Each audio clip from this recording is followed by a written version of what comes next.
And you know what? Let's just start getting into it. We are going to chat a little bit about winners and losers this weekend because we had some there. We had a week one where we saw a lot of draws, right? Coming in and out of week one.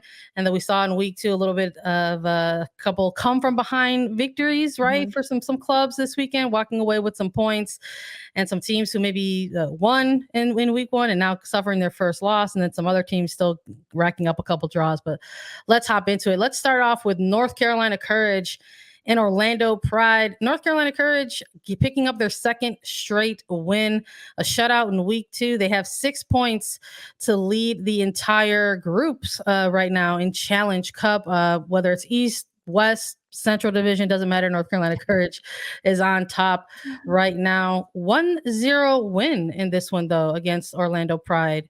What are your thoughts on this one, Lisa?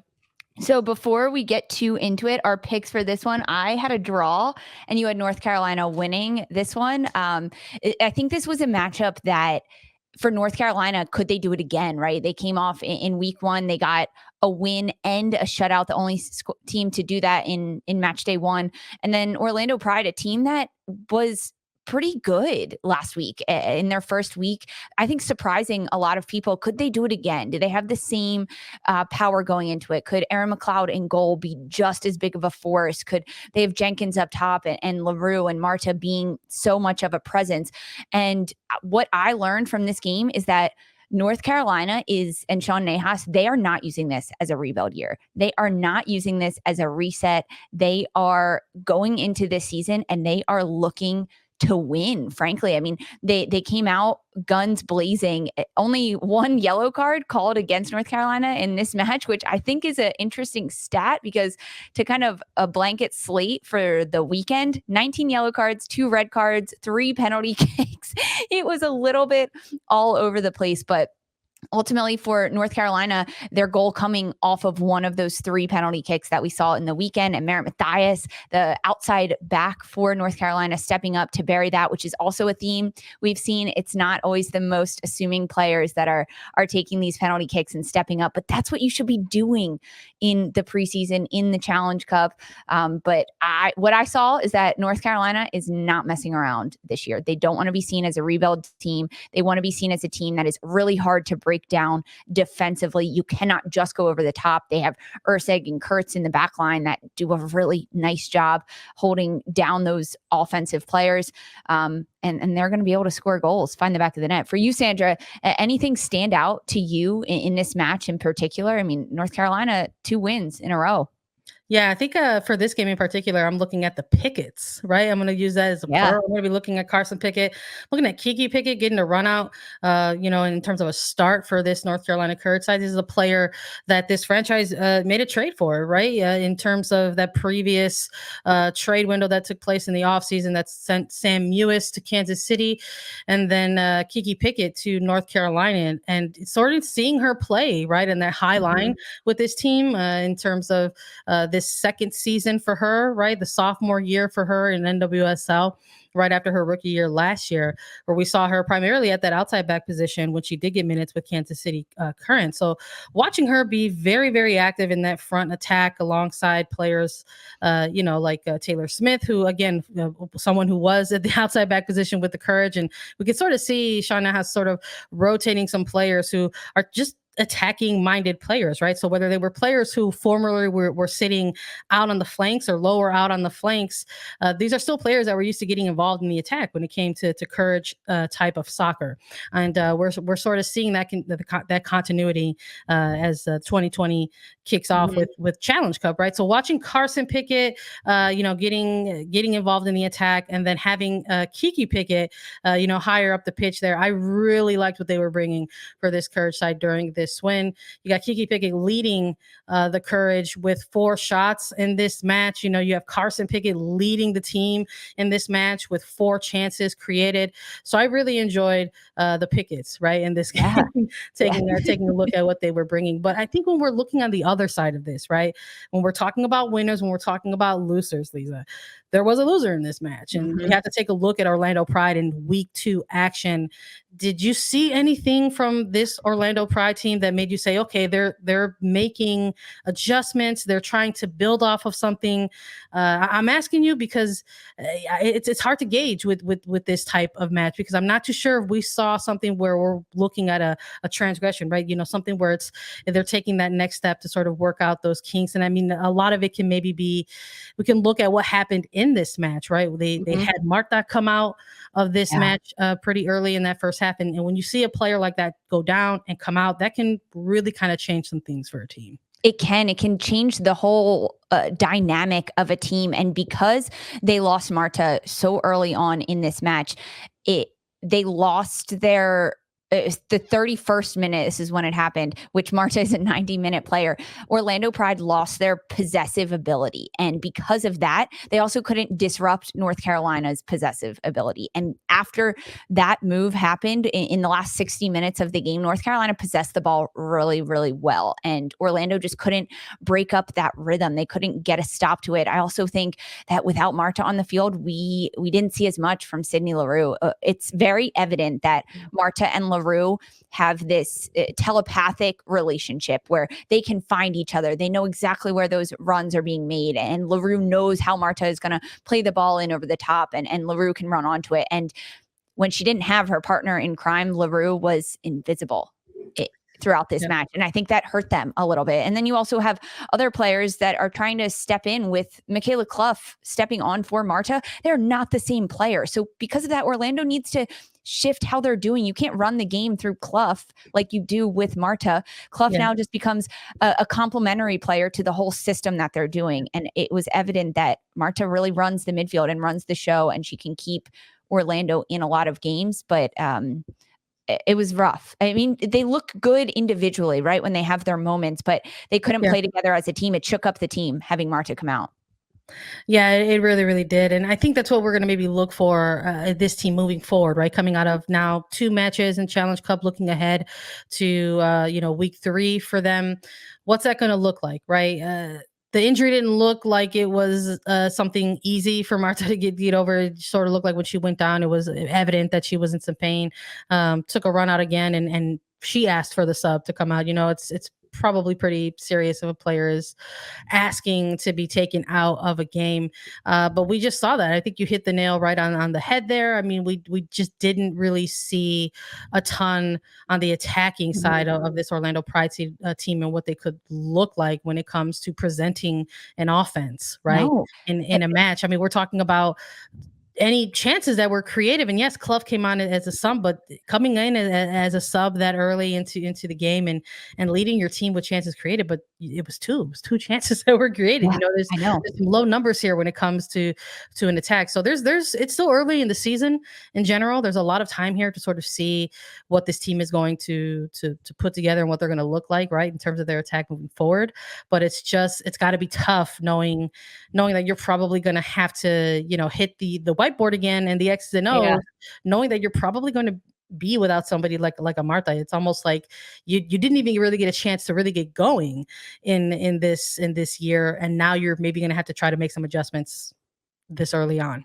Yeah. I mean, looking at stat-wise, 17 shots for North Carolina and 7 for Orlando Pride throughout the entirety of the game. And honestly, only 1 goal from North Carolina, because McLeod did well in goal with all of her saves coming up. So it's rough, right? Like, this is probably not what Amanda Cromwell wanted to see from her team, and losing Marta, not at all what anyone wants to see, specifically the head coach in Cromwell. Now they have to change everything they do, and every single day in training, whether it's an off day, they need to be watching film. They need to be talking tactics about how they can get better. They cannot take a singular off day moving forward. Yeah, let's maybe take a look at OL Reign and Angel City when we're looking at winners and losers across the weekend here.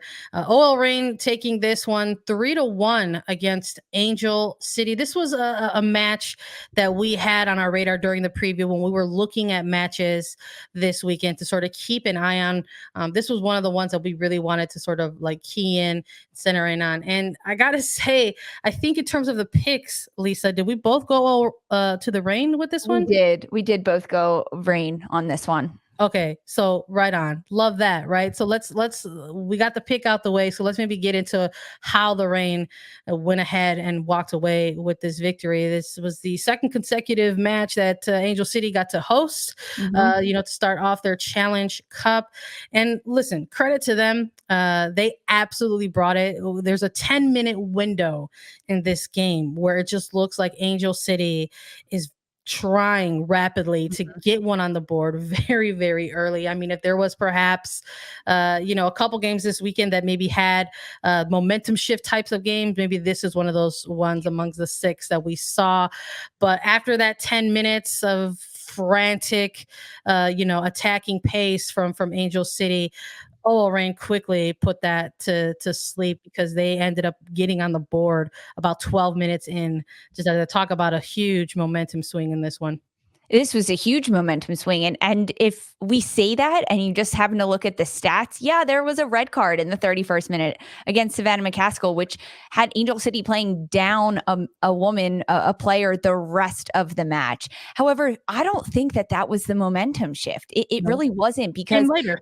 it came later, right? I mean, Angel City had, despite playing with 10 players, they had some good moments of attack, like moments of attack. I think we saw really good things from Tyler Lucy, a player that in Angel City's first match, she also did really well. I think having Lucy playing alongside a player like Kristen Press, it's elevating Lucy's game every single day in training, and it is playing very, very strongly in Angel City's favor. She is the only one that gets on the board for Angel City, but you're exactly right. OL Reign, they took a bit to get in the game. It wasn't the first 5 minutes that they were in the attack and putting so much pressure on. And actually, Fallon Tillis Joyce, goalkeeper for OL Reign, she was tested. She had to make some pretty big saves throughout this match, 6 saves, which really kept OL Reign in this game. But honestly, it was the goals from OL Reign that set this going, because 12 minutes in, Veronica Latsko gets on the board.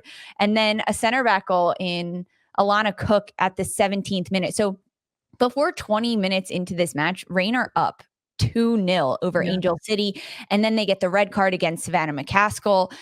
They go down a player, and there's still 60 minutes of a match to play.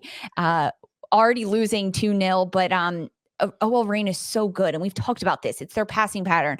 It's their vision. It's their ability to play against any team and impose their style onto that team. And I think that's because of Laura Harvey. It has to be. I mean, 3-time NWSL Coach of the Year. She's coming into this squad and she wants to make her mark in the NWSL.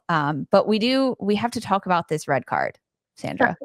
We do have to talk about it. I mean, look, we're talking about momentum shifts, right? So you could look at this home side and say, okay, they were trying to get one in there really, really, and I don't blame them. You're going up against a team like and you probably want to get on the board quick and early when it comes to this team, right? I'm sure this is a team that a lot of other clubs in the league have circled on their calendar as probably a big fish that they're trying to land and catch on their own. And this was a very, very early test for a very young franchise in NWSL. And unfortunately, it didn't go their way, but I just don't think it had a ton to do with that red card when we're talking about this huge momentum shift that took place early in the match. And you're talking about a 5-minute window in which OL Reign just went ahead.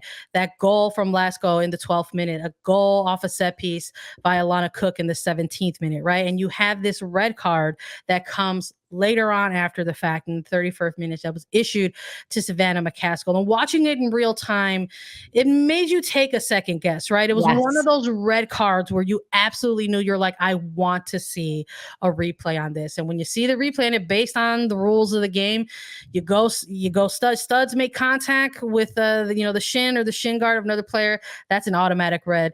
That's just how the laws are written within the game.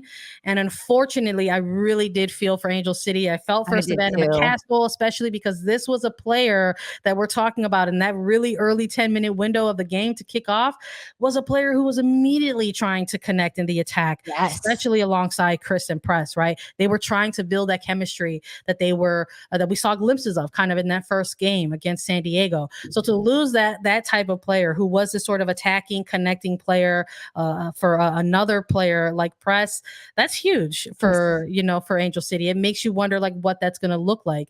And then against a team like OL Reign, you're like, oh God, this is going to get worse. I know. And it was tough too to watch it on the replay because it's like you see this happening. And I think at that point, and you can speak to this as a defender, I think at that point you're going in for a challenge on the ball, right? And it's so hard to stop your momentum when you're already on the ground in motion, and so to sort of make contact with another player, after, going for a ball, it was, it's tough. It's a tough red to sort of take, but in the book, it is a red. So when I saw it, I on the second replay, I went, okay, I can understand why a red was issued, Completely, because when you saw it in real time, it didn't look that bad. It almost just looked like you got cow tipped. You know that you know what that is when like you're standing up and someone kneels behind you and then they push you over from the front and you fall over backwards. It's not really a trip. They didn't touch you. You fell into them. That's initially what it looked like. So you have to give a lot of credit to the refereeing because they were in the exact right position to be able to see that and make that call. Because if that wasn't called, there's no VAR. So it would have gone unnoticed and injuries could have happened. But she was in the right position. Referee was in the right position to see this and see the foul come in, cleats up, studs up right into the shin. Yeah, that's a card. It's a card for sure. And poor McCaskill, right? Because she's a player that she will give everything. And she knows she's that type of player that can shift the game around and say, okay, we need to get control of this again. We need to get into the attack and really be that playmaker on the ball to find those slip passes to press and do all of those really impressive things. And then to lose her, it's almost like this team is just trying to get set up with 11 players on the pitch. And now they have to figure it out with 10. But with OL Reign, I mean, I think we saw differences in Rose Lavelle getting the start. She didn't start first match out for OL Reign and playing wider than we've seen Lavelle play. I like Lavelle more in the midfield. I think she can cause more trouble in the midfield, but she's such a good player that she can make an impact no matter where she is on the pitch.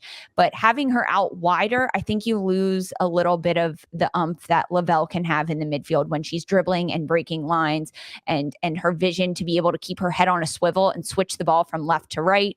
But I like that Laura Harvey's trying. Now is the time. Try out different formations. See if you can stretch the field, stretch opponents, and give players a chance to play in different positions, because when you put Sophia Huerta higher up the field, crazy things can happen. So who knows if you put Rose Lavelle out wide, but this is a team that ended up playing with a player advantage, right? And they won this game 3-1, right? And you still had somebody like Laura Harvey going into post game saying, I'm frustrated by that. It just tells you like how this team is sort of built mentally going into the 2022 season here. They want more all the time. And part of her frustration fell in the fact that when Angel City went down, a player that naturally your instinct is to maybe sort of take advantage of that. But you sort of felt that in that second half, things kind of leveled out a little bit in terms of opening up the game and making adjustments on Angel City side to sort of see. And we saw that, right, with Simone Charlie coming in. And we actually had to talk about her for a little bit, really, and sort of showing that Angel City was trying to at least get one back, right? And we started to see all of this movement from this very, very smart tactical player on the ball and really, helping to get Angel City on the board due to all of her movement and all of her work, right? And Lucy able to be there to just sort of tap it away at the end, so they didn't walk away with the shutout, but they still ended up walking away with the loss. And then obviously sort of seeing that response from Angel City, you had somebody like Laura Harvey say, man, I didn't like that.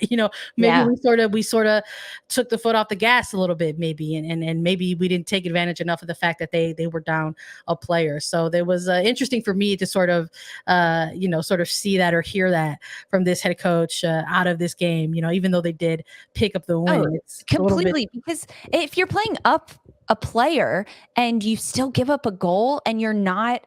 Winning this 5-0, that's where Laura Harvey is coming from. She's like, okay, we're a man up in every single scenario that we get on the pitch. So we need to be scoring. We need to be taking better chances and more clinical shots. But I think that's a testament to what Angel City did. And you mentioned Simone Charlie, a player that subbed on in this match for Angel City, and she brought a spark. She changed things. She definitely did. And with Charlie and Lucy, there's something special there, but we're only getting small moments of it. There's not that much consistency from it yet. And that's the beauty of this, because it will grow and that will come, because we're seeing it already. I mean, Simone Charlie, fantastic player. She changed this game. She became a threat that OL Reign's backline had to keep an eye on no matter what. Otherwise, she was going to get in behind and get a goal.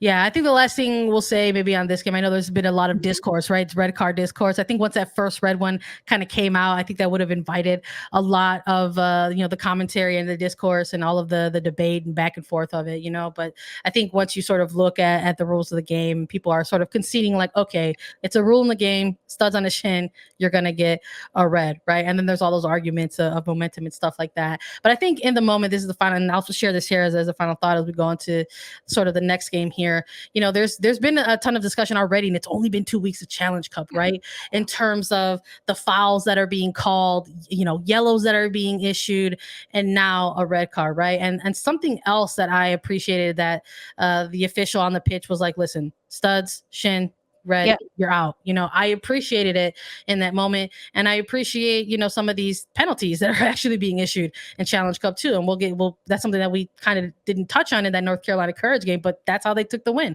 right? Yeah. A penalty was issued by the official. They said, hey, that was a handball. We're calling it. Here's the pen.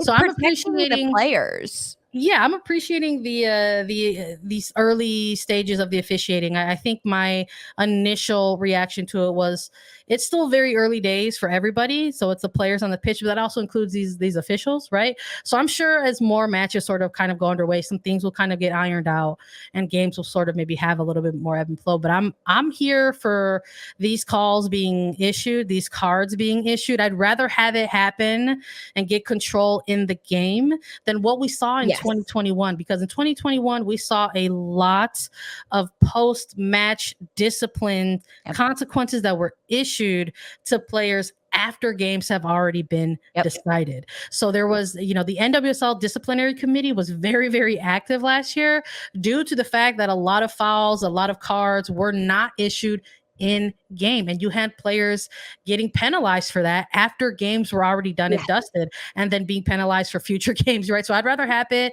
happening in the game, in the moment, and having these officials have the confidence to be able to call the game by the book if that's what they are reading the game to be. So that's my final piece on it. Even calling a card after the match is done, or appealing a card after the match is done, we saw that a handful of times in 2021. But I will say, it's consistent across the matches. You can tell that the refereeing and the officiating is consistent. I mean, it's not like in one game every week or one market every week it's been 5 or 6 cards, and then in the other markets it's 1 or none. It's very consistent. So I like that. It's right. It's player safety comes first. These are the rules, and this is kind of how it goes. And if you're an official and that McCaskill slide tackle happens and you see the studs and your reaction is red card immediately, it's not, I'm going to call it a foul, and then my sideline official is telling me this, and then the fourth is saying this, and then you have the coaches yelling and the fans. No, be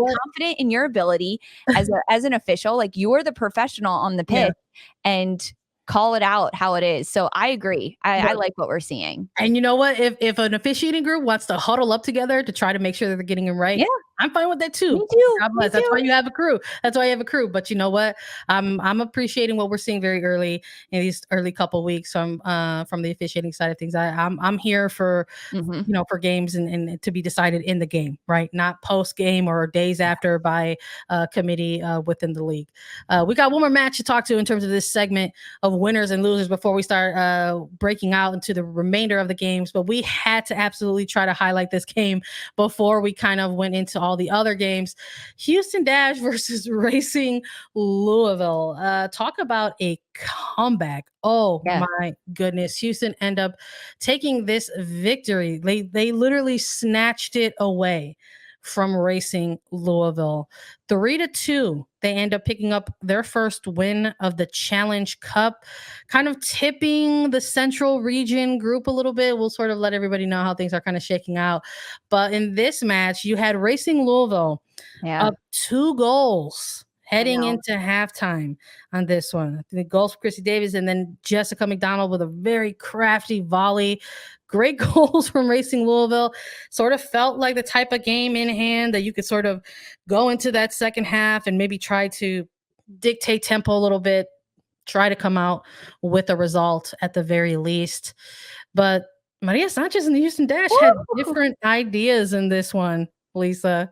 I love watching Maria Sanchez play. Oh my I God. love it. She is so fun on the ball. And we only got really, really small moments of it in the first match of Houston against Chicago when they played last week. But this player, on the same page as the other forwards around her in Rachel Daly and Prince, Groom, even underneath of her, Chapman coming in behind. They know that they can just find Sanchez the ball and she'll somehow get through 2, 3 defenders, 4 defenders, send a cross in. That's wicked because when she crosses the ball, she crosses them technically like she's shooting the ball. She uses her laces. She lands on her kicking foot, which allows her to get so much power behind it, which is honestly how that first goal happened with Veronica Latsko, because the ball was just crossed in on such a rope that even if it hit off a defender, it was going to redeflect into the goal. And that's a smart soccer player in Sanchez because she can recognize that I just need to get this into the mix, get in line and do that. It's also, we talked about Marta going out in the Orlando game and McCaskill in Angel City. Emily Fox exiting this match in the 29th minute. Oh, man. This was hard. And this also changed things for Racing Louisville in a good way. I think that it changed things in a very, very good way for them because they were able to score another goal coming in. Lester coming in for Emily Fox, and there's no one really that can replace Emily Fox, but that's not what Racing Louisville did. They just shifted their mindset into team defense, and now Lester is going to defend, and that's how she's going to match up against Prince. And it worked out really well for Racing Louisville because they get on the board first with Kirsten Davis in the 16th minute, and then Jess McDonald, her opening Racing Louisville NWSL career. She gets a goal with the new club. This was it. I also, in our pregame for this, Sandra, we talked about our rookies to watch. And Jalen Howell was my big rookie to watch in this match for Racing Louisville because in the first match for Racing, she didn't do too much. She was hidden, maybe a lot of pressure on her to kind of perform well. I think she did a much better job throughout this match. She was much more involved in the game. Defensively, she was making big stops and disrupting Houston's transition. She matched up with Groom a lot. She was able to win the ball and spread it out wide. I'm mostly talking the first 45 minutes as well. But I liked what I saw from Howell offensively in the first 45 a lot. Look, I'm so glad you brought that up from the preview when we were sort of highlighting rookies to watch over week 2, because we talked about that. And we were also making our picks alongside talking about previewing these matches. And I think at one point I said on the preview, I said, listen, I'm with you. I'm going to be keeping an eye on Jalen Howell too. That's a rookie that we're both going to be watching. And I think she's going to have an impact and a loss for this team. And it ended up shaking out that way. You can still have a strong individual performance, even though your club is coming out on the losing end, of a result. And that's ended up what happening, right? We saw a player like Jess McDonald and who she is and what she can bring to a team like Louisville, right? You could see that this is a player that this team is responding to in terms of her professionalism, her leadership on and off the pitch. And then not only that, she's going out there and doing what they brought her in here to do, which is scoring goals and setting up teammates to score goals as well, right? And then to sort of have this immediately shift, right? No one ever wants to say that, it's all about one player, right? Because soccer is a team sport. But if we're over here praising a player like Maria Sanchez, who turned it on and really took over this game for the Dash, you got to wonder if losing a player like Fox really sort of shifted some things on that backline for Louisville. This is not the first time where we saw, some defensive breakdowns for this Racing Louisville side, or maybe a little bit of a mental lapse in terms of falling into a lull a little bit and sort of, getting taken advantage of in that sense. And then you have a crafty player like Maria Sanchez able to recognize that and take a look at these 1v1 matchups that she has and just make that team pay, right? Player of the match, right? Player of the week, in my opinion, to be quite honest. I mean, I don't think that Ash have this type of come from behind win if you don't have a player sort of have this mentality where they're going to take over. And we sort of saw that in Sanchez, and we sort of saw that a little bit too in somebody like a Rachel Daly, who was trying to work on things on the opposite side of that, right? So getting that penalty late in the game, again, another one issued this weekend, and you had the captain and Rachel Daly converting that. Yeah. And all of a sudden, Houston Dash took this one away, snatched that win. Completely. And you talked about all of the different mentalities and player personnel stepping up, which was huge. And that is what happened. But James Clarkson shifted things at halftime. He moved his players around. He opened up his formation. He realized it wasn't working. He has had Sophie Schmidt, who has been a mainstay in that 6th defensive midfield position, especially throughout 2021. She does so well there. He has slotted her into the back line along with Katie Naughton the first match and then the first 45 minutes. They don't work well together. Katie Naughton and Sophie Schmidt are almost too similar in their vision of the field and being able to play those long balls. That's how Racing Louisville got that first goal. It was a missed pass between those two, and Kirsten Davis for Louisville attacking and capitalizing on that. Yeah. So in the second half, James Clarkson, he slides Schmidt back up to her preferred position, I'm going to say my preferred position for her in the defensive midfield as a 6. And they slide Julia Ashley in the back line with Katie Naughton. Now, Katie Naughton can lead defensively and be the veteran in the back line, and Julia Ashley can follow. That's really what you need. You can't have 2 center backs that are experienced veteran leaders that are really running the show. And that's what they had with Schmidt and Naughton. So after that change, it opened things up in the midfield, because Schmidt, now being higher up the field, she can join in more of the attack. She can play those balls into Sanchez, and she can find Daly, and she can push Groom higher up the pitch. But having Schmidt higher up changed everything for Houston, and it just was a ripple effect throughout every single player down the pitch. I hope we see Schmidt in the midfield moving forward. I think that's something that they're going to have to maybe take a look at, pay attention to a little bit. I think they're noticing kind of the glaring hole that's leaving and moving a player like Schmidt back lower into that center back position alongside Naughton. I mean, we're looking at these last 2 games for the Dash specifically. And yes, what a thrilling come from behind match, right? But that's a tall ask of your team to try to come from behind so epically. For other matches down the stretch in the future, right? It's tough to chase a game, especially at the pro level.